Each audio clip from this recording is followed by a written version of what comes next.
On Cooking Dinner with Dad, you're going to learn how to make a super easy vegetable stir fry with sausage and other stuff all in one pan.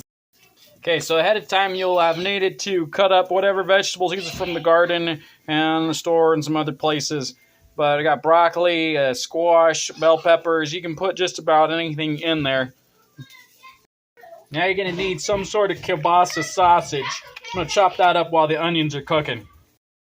Since I have 3 boys, I'm going to use a second package.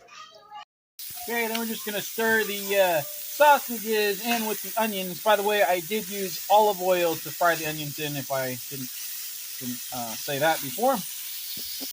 I like to use a cast iron pan with a lid for the top. And I'm going to go ahead and put the lid on and get to cleaning up the kitchen so it's done by the time the dinner's done. All right, lid's on, so we'll leave them in here for, 4 or 5 minutes, and then we'll add the vegetables in.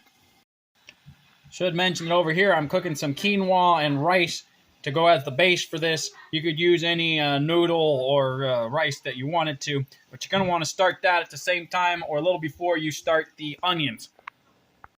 This meal does create a lot of organic waste, so recommend putting this in the chicken bucket or maybe a compost pile.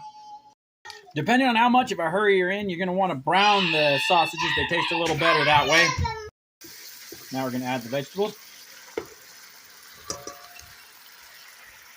Stir it up good, and then cover it. Okay, now you're going to cook that for a little while, and then you can go back to cleaning up the kitchen or watching your kids and keeping them from hurting each other in the house. If you like this, subscribe to How page for more tips like this.